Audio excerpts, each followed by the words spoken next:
مجدد و دین و ملت تجدید کے وہ کارنامے نظر کرتے نظر آتے ہیں کہ دنیا کا بڑے سے بڑا عالم وہاں گھٹنا ٹیکتے ہوئے آج میں آپ کے سامنے اس حوالے سے ہی گفتگو کرنا چاہتا ہوں کہ اعلیٰ حضرت مجدد دین ملت کو مجدد اعظم کہا جاتا ہے۔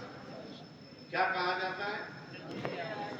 ہمارے سامنے طلبہ بیٹھے مگر پھر بھی میں احساس کر رہا ہوں جیسے جملے خالی خالی جا۔ اور توجہ کے ساتھ میری بات سنی، اعلیٰ حضرت کا ایک کارنامہ جو رد وہابیت و دیوبندیت ہے وہ اپنی جگہ پر مسلمہ حقیقت ہے۔ یہ سارے لوگوں کی تحریریں ایک طرف، اعلیٰ حضرت کی تحریر ایک طرف۔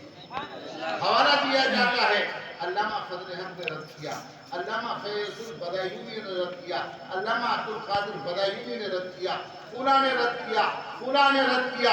یقین مانے جس زمانے میں یہ باطل فرقہ رونما ہوا تھا سب اہل حق نے اس کی تردید کیا، مگر آندھی اور طوفان بن کر کے جو طاقت آئی اور اس نے ان کی تنابیں اکھاڑ دیا تو کوئی اور طاقت نہیں اعلیٰ حضرت امام اہل سنت کی۔ اس لیے اعلیٰ حضرت کو اعلیٰ حضرت کہا جاتا ہے۔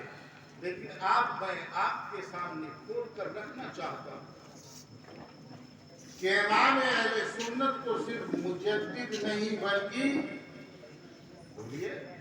مجدد اعظم کہا جاتا ہے۔ اگر اس دنیا میں کسی طاقت کو ہرا دینا، کسی طاقتور کو سر نگو کر دینا، اسلام کا بول بالا کر دینا، اس کا جھنڈا اونچا کر دینا بہت بڑا کارنامہ ہے، تو دور جانے کی ضرورت نہیں ہے۔ اگر ایسے کارنامے کی بنیاد پر انسان کو مجدد اعظم کہا جا سکتا ہے تو سب سے پہلے بھارت کی سرزمین پر مجدد الف ثانی حضرت شیخ احمد سرہندی رحمت اللہ تعالی علیہ کو مجدد اعظم کہا جانا چاہیے، اس لیے کہ اکبر دا گریٹ شہنشاہ جلال الدین شاہ محمد اکبر، جسے اکبر اعظم کا خطاب دنیا والوں نے دیا تھا، اس کی طاقت معمولی طاقت نہیں تھی۔ اس اکھنڈ بھارت کو اگر اکھنڈ بھارت کہا جائے تو اشوک سمراٹ کے زمانے میں کیا تھا وہ تاریخ شاید نہ بتا پائے۔ اگر بھارت اکھنڈ تھا تو وہ صرف دو عظیم شخصیتوں کے زمانے میں، ایک دنیا کا طاقتور تھا اور دوسرا دین و دنیا دونوں کی طاقت رکھتا تھا۔ پہلا اکبر اعظم ہے اور دوسرا مجدد اورنگزیب محی الدین عالمگیر۔ تم کو جب حکومت ملی تو تم نے بھارت کے نہ جانے کتنے کھنڈ کر دیے، لیکن جب ہمارے پاس حکومت تھی تو چین کی چھاتی پر ہم تال دبتے تھے، ہم نے بھارت کو اکھنڈ۔